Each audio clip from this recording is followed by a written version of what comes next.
Welcome back to Educate a Mate, the podcast that gives you just enough knowledge to sound fascinating at a dinner party, or at least confidently wrong.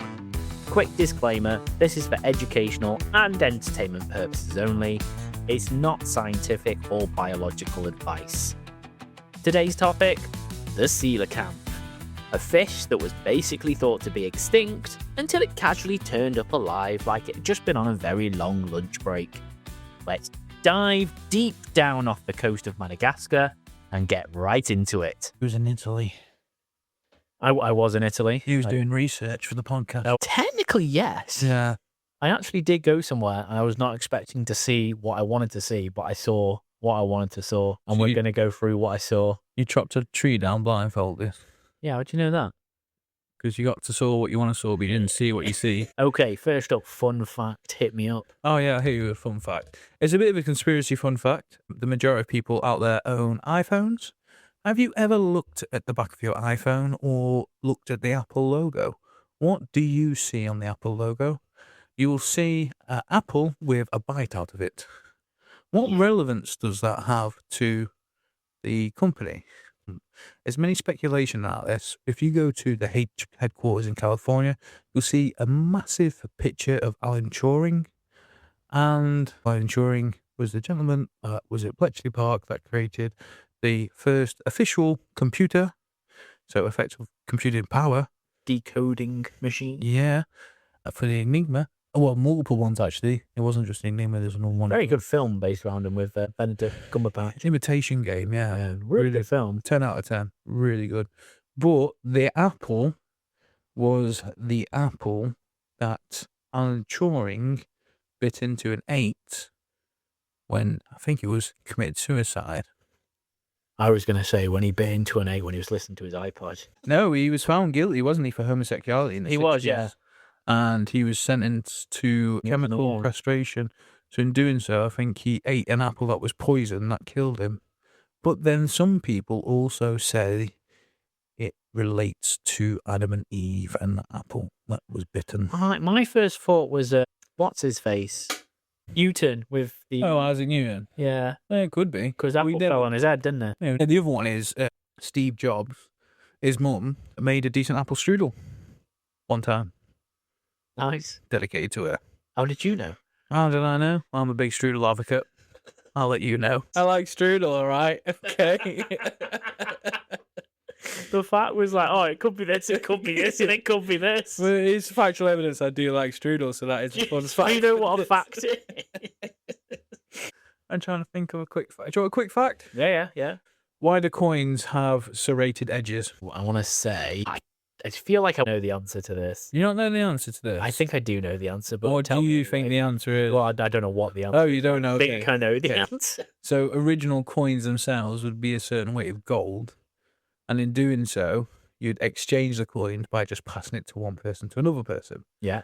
In doing so, you'd be able to shave a coin by shaving, and if you had so many coins accumulated, you could shave so much, and you could then generate a new coin, which would be then free money.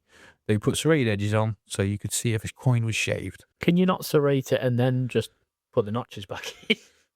Well, I don't fucking know, mate, but that seems like a lot of hassle on a pound coin. But that's the tradition of why some coins are shaved and some coins are not triangles, but heck, well, things that are squares but aren't squares. What are they called? Not rhombuses, hexagons, octagons. Circles. Oh, the 20p's are octagon, isn't it?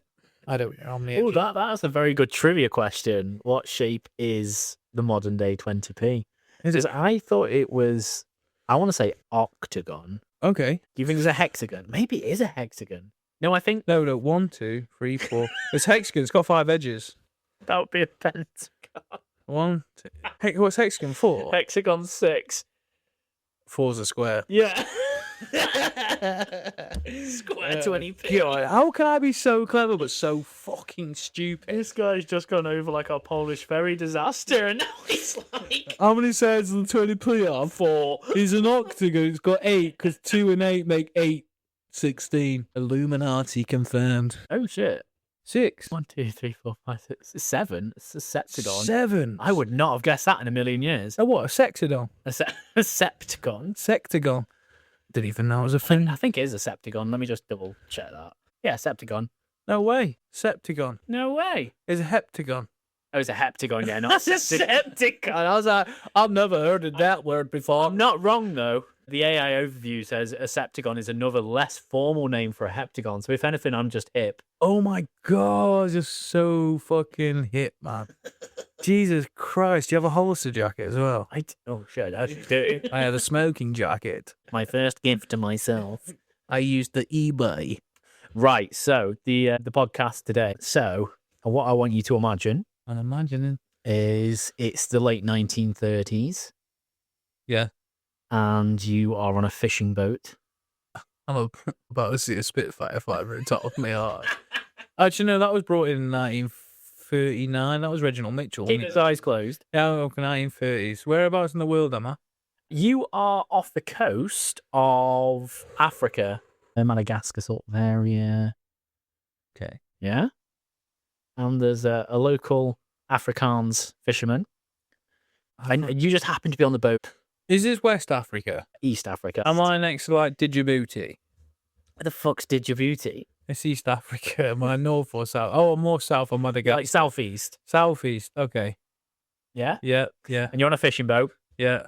And you pull up a fish. And I pull up a fish. You pull up a fish. Yeah. And you've never, ever seen this fish before. It could be a fucking black goldfish, mate. I do not know my fish. Welcome to Jurassic Shark. Oh, really? It's not about sharks, but that was the closest I could get with a pun. So I pulled up a fish I'd never seen before, and I'm a keen fisherman. So if you had to describe what a fish looks like, what's one thing you would say fish don't have? Eyes. Wait, what? No, they do have eyes. They don't have feet. Exactly. What? So you pull up this fish and it's essentially got like 4 limbs. Oh my God, is this like part of evolution? So I'm going to show you a picture of what you've just pulled up as soon as I can find it. So it looks like a big old car. Oh my God, it's got like flappy bits on the front and the rear. And little feet. So this is called a Coelacanth. A Coelacanth. Now, I'm actually piggybacking off a couple of other podcasts that I listened to about coelacanths because I was very much into, as you know, I'm quite into my marine life. Yeah. And I went through a phase of pretty much 3 animals that I was obsessed with.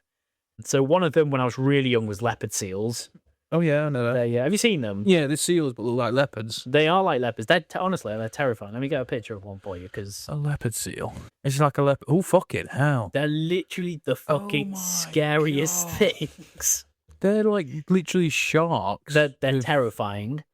But I was so into these for a solid couple of years, I think, as a kid. Probably like slightly obsessed with it in terms of just hyperfixating. The other thing was a mantis. Just hear me out now. The Nazis had a leopard tank, didn't they? Yeah. So they should have had a leopard seal tank, which was amphibious. Oh, they should have done. It's so good. In all fairness, though, when they were involved with Volkswagen, they came out with the Schwimmenwagen. The Schwimmenwagen. The Schwimmenwagen. They're cool. They look so cool. Like the Volkswagen thing. They're sick. Oh, I think I know which one you mean, actually. It's like a military vehicle, but it's also like a Dune bug sort of thing. They did the amphibious one called the Schwimmenwagen. And so I was obsessed with leopard seals. I was obsessed with mantis shrimp, which we have talked about before. Yeah, they're very, very pretty and colourful, and punch things very hard. And I was also obsessed with coelacanths. And these came from, do you remember like the Horrible Science, Horrible Histories? Yes. Yeah, I was very much into the horrible sciences. Fantastic books for kids to get into science and not just be, this is school, this is what you absolutely have to learn, but it was more like the interesting stuff. And coelacanths were essentially sort of discovered in 1938. And again, like I was giving you the description then, it was a fishing boat off sort of east, South Africa. I really struggle with direction. Yeah, it was off the coast of South Africa. And they pulled it up, and the chap on board was like, I've never seen this before. What the fuck is this? And so they actually got a pretty big fish scientist at the time involved, Marjorie Courtney Latimer, and she was sort of coined as discovering the first specimen. Now, these coelacanths they're unchanged, and they've been unchanged for a fucking long time. And so they've actually got a body plan which is similar to what it would have been 400 million years ago. And this is off a fossil. Is that how they get the body plan off a previous fossil? That Yeah. So they've got fossils of them as well. And there's loads of different species of coelacanth. We've only found 2 living species. So we found multiple coelacanths, but we've only found 2 species of those. And so one was off Africa.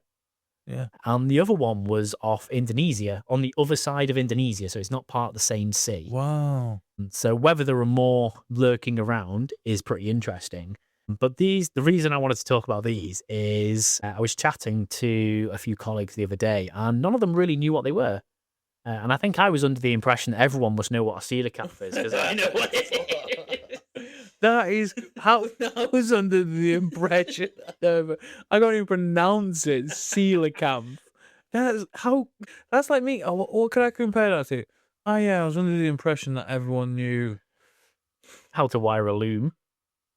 You don't. What do you mean wire a loom? To wire a loom is to all the wires together as one big loom. Yeah. A loom of wire. Yeah, so you wire the loom. Kind of, yeah. You loom the wires? Oh, the wires make a loom. Like sheep make a herd. Yeah, so I don't wire the loom. Well, there we go. That's what you assume that I know. Yeah, I assume that you know that, yeah. Anyway, yeah, the word coelacanth is spelled really weirdly. It's actually ancient Greek, and it's Seelo, which means hollow, and acantha, which means spine. So it's got a hollow spine. Now, for anybody who's slightly into their fish, they'll know that generally you've got your elasmobranchs, which are your sharks and your rays. So they're very cartilage-based. Yeah. And you've got your bony fish, which surprisingly are bony. Yeah, a bit like goldfish. Yeah, like goldfish. Big carp. So the coelacanth is a little bit different with its spinal column. Like exoskeleton. It's not quite an exoskeleton. They are armored and they've got pretty tough skin compared to a lot of other fish. Can I just quickly interrupt? Do they have predators that are aware of? We'll go through this in a minute. Okay, sure. I'm jumping the gun. Jumping the gun. Jumping the bacon. That's a good saying. So they've got a hollow spine, and the spine's filled with oil. What? Yeah. What type of oil? Cooking oil? Yeah, just like... Just people getting them out and just squidging them like a sponge. Just like 530. Give me the 1040s in their mineral head. So their spine's full of oil, which is not really seen anywhere. Occasionally, a lot of younger fish, as fish develop, will have hollow spines, and they'll have fluid or oil or something similar in them for a bit. And then as they develop, they need to strengthen because the weight of the fish becomes a lot more sturdier. And so they'll become bone or Can I ask a question? Yeah. When you say they're full of oil, like, what do you mean by, like, quantity? Like, how much oil is in the fish? And has anyone checked if this oil is beneficial in any way for, like, health reasons? Because if the Chinese get wind of this, that is a fish that contains oil, that is a miracle oil that'll make it anti-age. These fish are done for.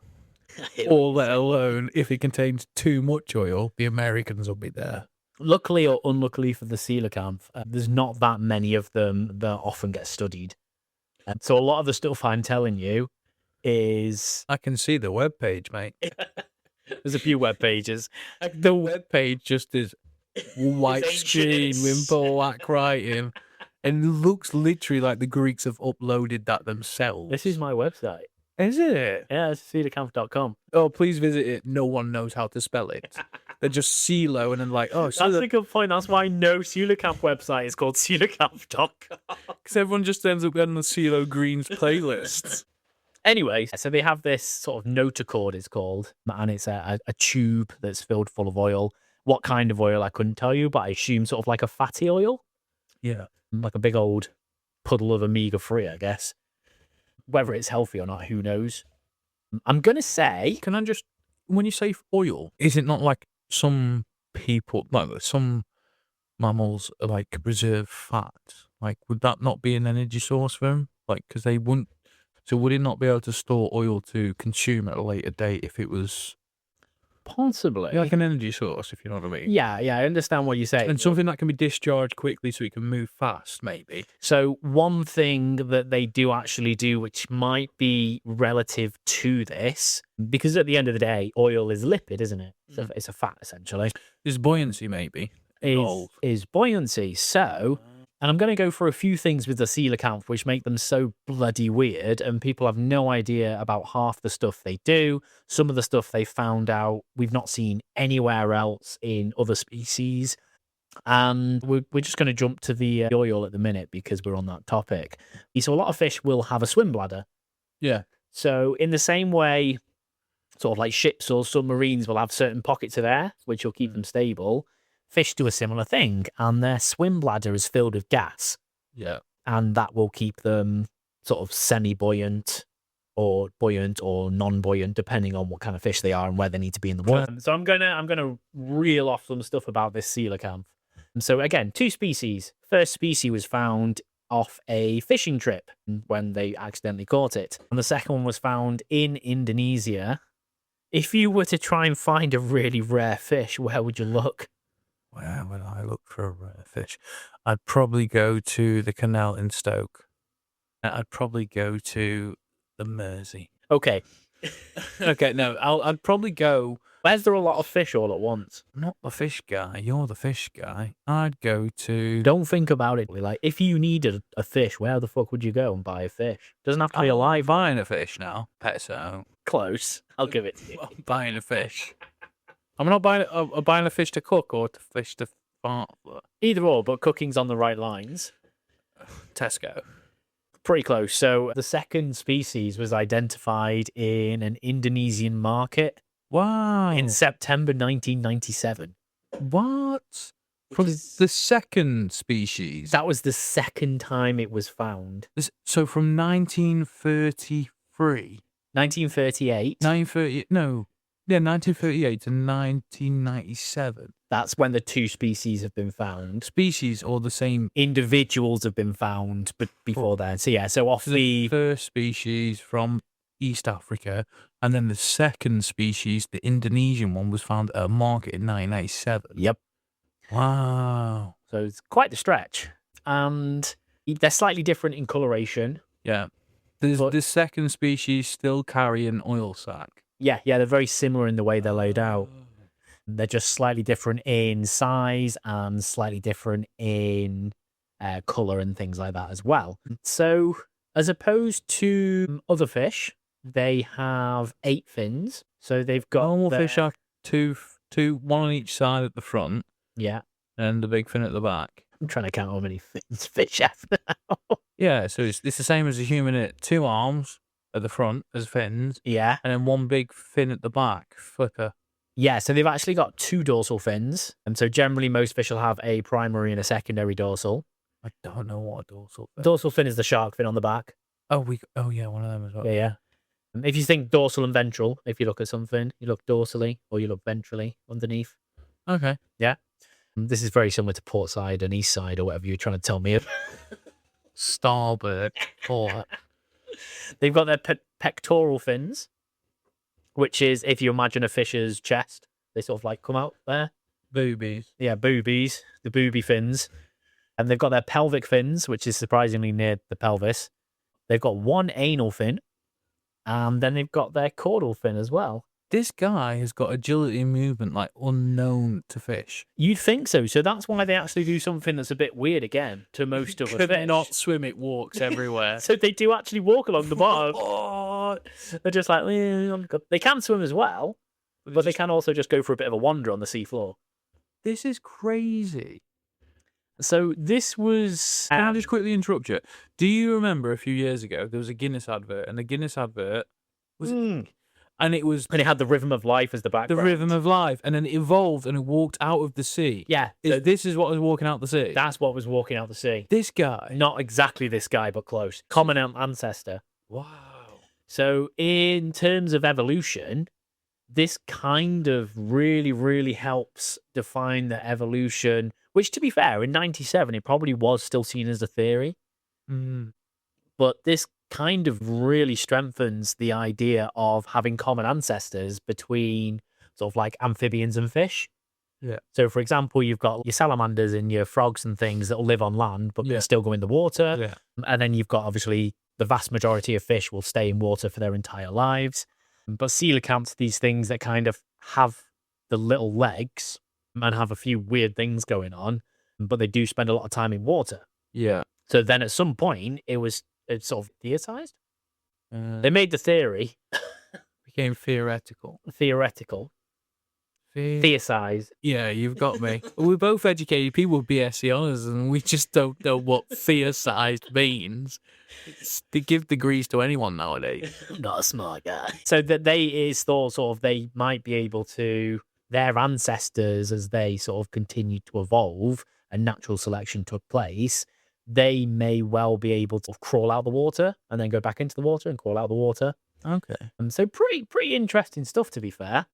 So not only can the fish rotate its fins through 100 degrees, they can be used like little paddles. So it can just paddle its way around.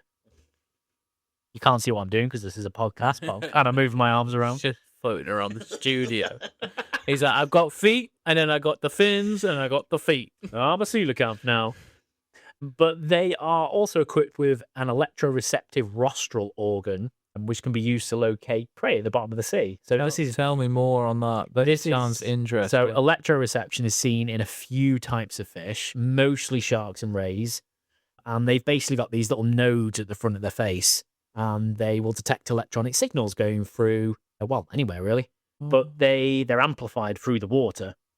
This is the thing people forget. It's a misconception. So water, the sound in the water travels further distance than it does in the air. I assume it'd be the same with the electrons, or I would expect so, yeah. Yeah, so if you scream underwater, we still struggle to hear it, but other animals can communicate for vast distance underwater. And it's mostly sound, essentially, is vibrations. Yeah, exactly, yeah. And so they can use that to locate prey at the bottom of the sea, because obviously it's probably pretty dark. A few of them are generally found like around caved areas as well, which surprisingly makes them really, really hard to identify how many there are in the sea. They thought there's about 1,000 of each species, but that's a very, very rough estimation. So they use this for catching things. For catching things, but Chomp, they chomp. also use it for a defensive thing. So they would be aware that we're approaching or near to approach. Before we know. Yeah. So you can... to a certain degree. Okay. They mainly probably do use them purely for hunting, whether or not they'd use them. Because the coelacanth is pretty big. So as a kid, when I was kind of obsessed with these, in my head, they're about the size of like a carp, which is what, like... That's what I'm thinking. Yeah, like 2-3 foot long, sort of. Yeah. Yeah. And they're actually just shy of 6 foot. Shut the fuck up. They're fucking... It's me in the water. It's the same as me in the water. It's like you in the water, but a little bit more smart, and you can detect electric. Wanting to be on a Guinness advert so bad. That's incredible. 6 foot. Just shy of 6 foot. And so... But they're the ones that we've caught or seen. Yes. So they found... There's daddy ones and mummy ones out there that are bigger, probably. You're already ahead of me. Oh my God, this is terrifying. I'm not going to swim in Indonesia or East Africa. They're on my list to go to. I ain't going there. You've got to be pretty deep. Okay. About 700 meters deep. Okay. So you've got to swim pretty far down to find I need one. to get a new watch. I do sometimes think that when a watch says we'll go 6 miles underwater, and I'm like, who the fuck's going 6 miles underwater? They're big. And there is actually a species that hasn't been found alive, but there is evidence of fossils and stuff, which is a mega coelacanth. So that one got over 10 feet. I don't think that's massive. No, it's this megadon. Like, there's a megla coelacanth don. Over 10 feet in length. Yeah. And they found the fossil for that. Yes. Oh my God. Morsonia. The Morsonia. Or Megalocoelacanthus. Megalocoelacanthus. That's actually a film with Jason Statham. How were we on the same page then? Oh shit! So Megalocoelacanthus actually gets bigger than I thought. 16 feet. Yeah, love. 16.5 feet. Oh my God, that's a hefty fish. That's me twice. 3 cow. 16 foot long. Any ideas how heavy a sort of like a living coelacanth would be? The misconception with fish is people think, oh, it's just a fish. Fish are well heavy because they're mainly made of muscle and it's very dense. Yeah, and these have oil in them as well. And these are oil in them as well. So about 100 kilos. 100 kg? Yeah, you can bench press a coelacanth. I can bench press that now. Easy. Go down 700 meters. I'll bench press it off the seafloor. And I'm so surprised that the Yanks on the spot started trying to like find out about how much oil these carry. And so you were saying before, you were saying about them, how they walk and how they swim and things like that. They do this really weird thing, and nobody's really sure why they do it, where they will get into a certain posture where they face their mouth downwards towards the seabed and their tail up towards the surface, and they just stay like that for a few minutes. Face down, ass up. But that's the same as orcas wearing salmon as hats. No way. How did you know about that? It's just bizarre how nature works, but we don't question it. We just accept it because everyone has their own right. If you want to be a boy or a girl, you have your own right to do whatever you like. If you want to wear a salmon as a hat, go for it. Talking about the big old Megalocoelacanthus. Such a good name. I still struggle to remember that. That's what I'd call my firstborn. Megalocoelacanthus. Megalocoelacanthus. Imagine getting them to write that down in school. I can't spell coelacanthus. It's bizarre. If certain islands or stars or planets are discovered, they have the option to name them. Who named that? Because the person on that vessel in 1938, was it 1938? Yeah. Discovered it and went, I'm going to call it coelacanthus. So coelacanth was taken from the Greek word, but their scientific name is to do with the scientist I was saying that identified it. The name was Marjorie Courtney Latimer. Yeah. And so Latimeria is the precursor to the scientific name. Okay. So you've got, I'm going to try and pronounce these now and go horrendously wrong, but you've got Latimeria alumnae, I think. And then you've got Latimeria menadinus. Okay. Maybe. Sounds like a nice takeaway, doesn't it? Does sound quite tasty. So these things literally, there's been a fair few caught into the hundreds. Oh, wow. 2 once washed up on a beach, and it turns out they were pregnant. Any idea how coelacanth reproduce? Oh, okay. So I'm looking forward to this answer. I might need another beer, but I'm thinking they are hermaphrodites. That's not actually the worst hypothesis. Because they can have the... I'm assuming because there's not many of them, they could have the option to... Because what are they called? Seahorses are. Yeah, they are. They're not. I know they are. Seahorses are hermaphrodites. Fucking Google it, mate. I don't care how much you know about fish. I know seahorses are hermaphrodites. They can change their sex. Oh no, I might be getting mixed up. Is it the clownfish? Clownfish can change their sex. Yeah, but clownfish and seahorses in my head are very similar things. They're just both silly fish. They both look stupid. But neither of them are hermaphrodites. Oh, fuck's sake. So clownfish will... They change from boy girl. Yeah, the most dominant will change into a female, but they're all male otherwise. That's the one. And then Seahorses, the male look after the babies, so they'll fertilise the eggs and the sperm together. No, seahorse. But then... No, seahorse can change sex. I've seen it. There's a fish that can. Ring off 3 fish, the most common that can change the sex. Clownfish? Yeah, said that. Seahorses, said that. No, seahorses are not hermaphrodites. They have distinct male and female sexes. Sometimes. The male fertilizes them. What? Okay, so what is the top 3 then? Oh, God. Top 3. Clownfish. I've said that. Grass. Didn't say that. Chug bass. Oh, so clownfish are protandrous sequential hermaphrodites. That's what I mean. Means they're all born as one sex and they can change, but true hermaphroditism should be both. I was getting mixed up with chug bass.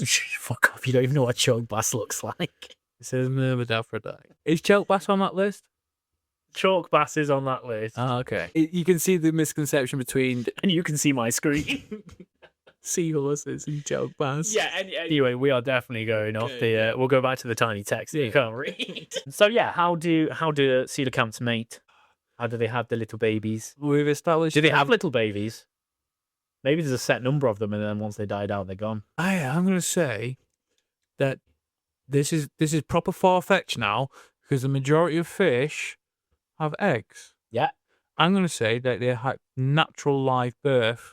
Ooh, that is very close. But to multiple, like twins, like how a lamb would have multiple births. Do you know what I'm saying?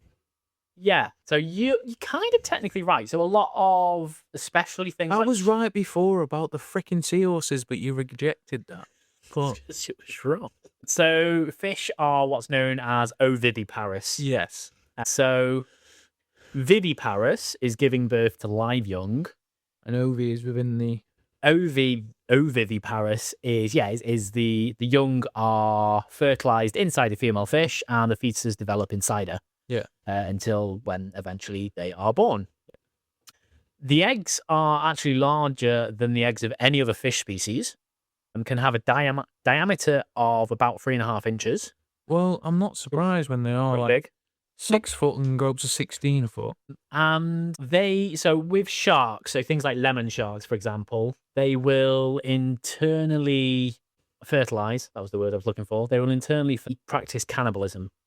So not these guys, baby lemon sharks and various other sharks, actually. There'll be, so say there's, 8 baby shark pups born. They will then eat each other until there's sort of like 1 or 2 left.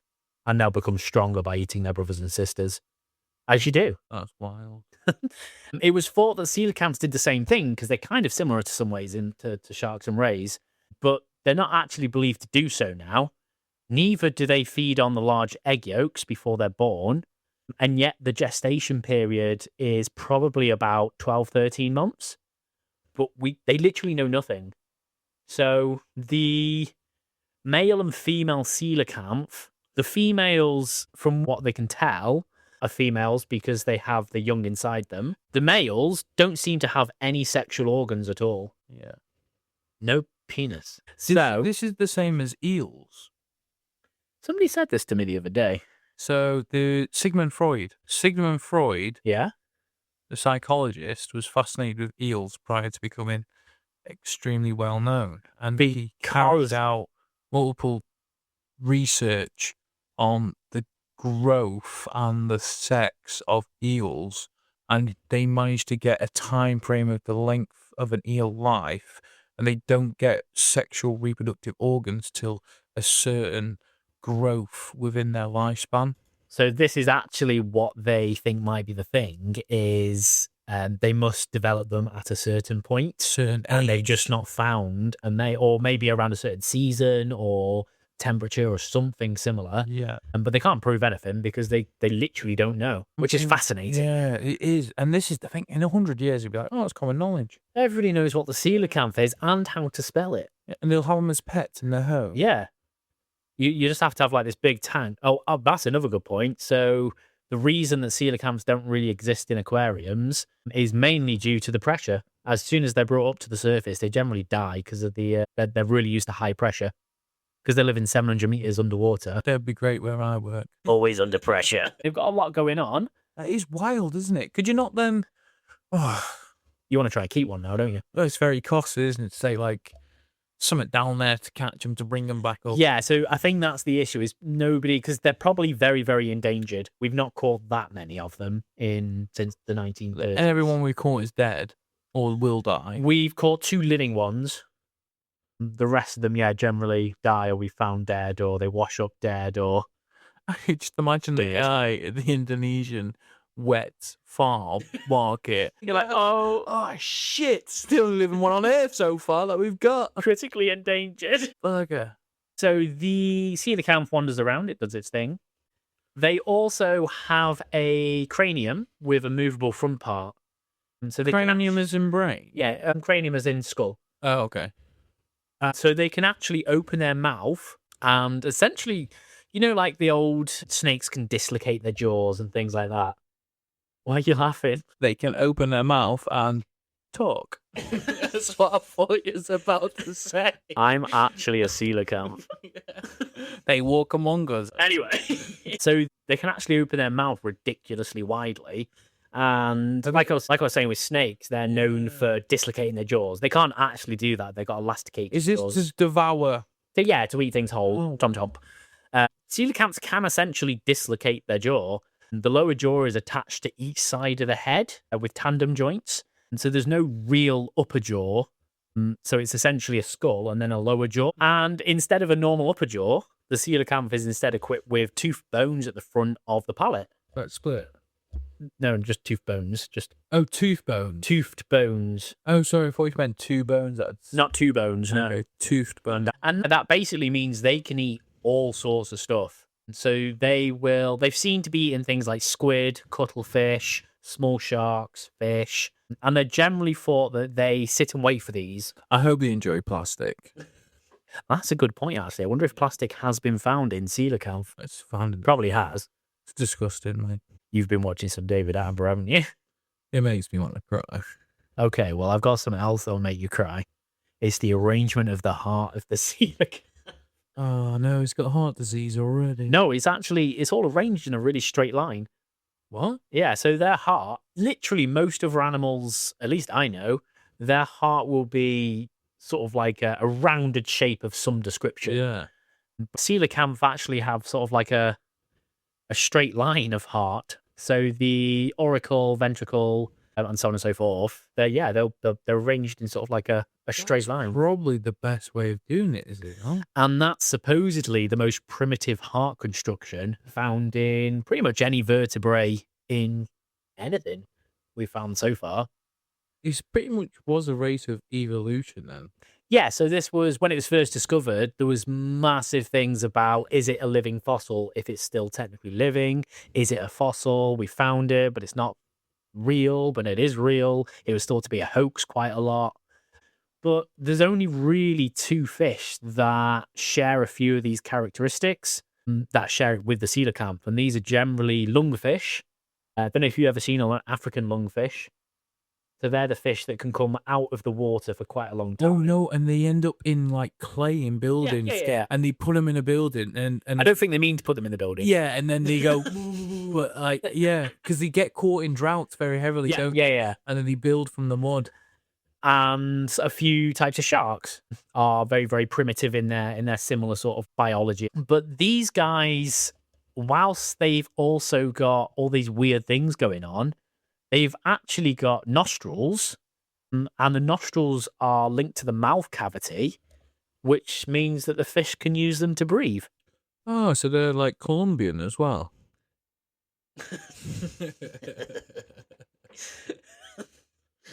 Took me a couple of seconds to get that one. But why would a fish that's 700 meters under the water need its nose to breathe? Pressure? No, because they're not going to come into contact with air at any point. The only thing I could think of maybe is an underwater cave that's trapped air, but surely then at that point isn't oxygen anymore. What about oil? So they've got their gills as well, so they can breathe underwater using their gills. Could there not be like secretion for oil? Oil secretion through the Not nostrils? that people know of. It's thought they generally they can use them to breathe. Okay. Obviously they don't, because they're not near the surface anytime soon, and when they do come to the surface, they crush under the pressure. Yeah. So if not, that might be a very, very good piece of evidence for evolution, because that's what things would have needed to start developing in order to come out of the water. So they're often thought of as that common ancestor between amphibians. It's a stepping stone. Yeah, stepping stone. Yeah, it's a stepping stone animal. So they're really interesting fish, and at least 191 have been caught. Nothing though, is it really? The issue is, so that list was in 1991, so I'm guessing a lot more have been caught since Well, then. yeah, because 97 we got a different variant. Yeah, we got a whole new fish. But the issue with the number is, as we discussed, the second species that was found in a fish market. So chances are the locals have been catching them for, maybe accidentally, but they've been catching them for a good while. Well, if he's been catching them in the fish market and he knows what price to put them at, he's been catching them for a while. But the other thing as well, so that fish was in a fish market, Yeah. but they're classed as inedible, because not only are they ridiculously oily, and they're really slimy as well, But they've got a very, very high urea content. Oh, shit. Which, Okay. which can cause... Did you know a fun fact about urea? When you urinate, how much urea is dissipated when in your urine? Is this a percentage? Yeah. 86%. No, it's between 2 to 4%. Oh. The rest is water. So when Bear Grylls is like, oh, you can ingest it again, you can, because 96 to 98% is still H2O. Doesn't taste great, though. The other is urea, and then next time you urinate, the percentage will drop again and drop again and drop again. How long could you theoretically drink your own piss? Then you start to get kidney failure because it can't get through the urea. But at what point? How many times can I recycle my own wee-wee before it's a problem for me? I'm not too sure. It's all right. We can try it out later. Coelacanths are on the IUCN list, which is basically a way to categorize animals as to how rare they are. They are classed... Well, the West Indian one... Where's Charizard? This guy. The West Indian one is classed as critically endangered, whilst the Indonesian one is only listed as vulnerable. What? I'm not entirely sure why or how they've got the numbers for that. Because they go to the fish markets in Indonesia and There's loads of them. They're everywhere. They can't be that bad. They're just vulnerable. But if they're vulnerable, I mean, it actually means that they're pretty obviously going to get caught in like deep sea fishing nets and all sorts of things. They do mature very slowly as well. And so if a few die, the chances are that's really hit the population pretty hard. And so they can live for, it's thought to be, they can live for up to about 100 years, which is pretty good going for a fish. So at one time, it was thought there was about 90 different species. Yeah, what's this word? It says 420 MYA. Million years ago. Oh, yeah. So they thought to go extinct about 65 million years ago. Coming back to our coelacanth friends, Coelacanthus. They're found pretty much in 2 locations. Yeah. They're pretty fucking weird as far as it goes. So are we saying that we can't digest them in any way, or we just refuse not to eat them? I just think people haven't really tried eating them. I'm sure you probably could eat them if you really wanted to. They're being sold in Indonesia wet markets. Supposedly, yeah. I'm guessing it would take a few for them to properly poison you. Because they got that much urea. Because they've got a fair bit of urea in them. And there is actually a coelacanth museum. Any ideas where the main museum is for coelacanth? Oh, it's going to be somewhere absolutely fucking bonkers now, like Canada. Oh, not quite Canada. Sweden. No. Austria. Where would you pin something weird being in a museum? Oh, you were about to say it, were you? Japan. Yeah, it's in Japan. Okay. Weird. Yeah, Japan. Yeah, Japan. So that is on my list of things to do, is to go to Japan and go to see some coelacanths. But I thought I would educate you on the fun life of the coelacanth. Yeah. Again, not much is really known about them, but I've tried to go over... Coelacanth. Coelacanth. So hopefully we find... I really hope in my lifetime we either find another species of coelacanth, maybe the mega version, because that'd be pretty cool. Yeah. Or we just find out like a lot more about them. But the issue is like you mentioned before, there's so much plastic and pollution and everything else going on in the oceans. And because they're so slow to develop, it might actually be a case of we make them extinct before we know that much about them, which would be real sad. Everything I've just said is a lie. They're aliens, mate. And that was Educate A Mate on coelacanths. They spent 66 million years off the radar and still made a better comeback than most bands. If you learned something today, give us a follow and we'll keep the facts coming, hopefully a little bit more regularly than the coelacanth. Catch you next time on Educate A Mate.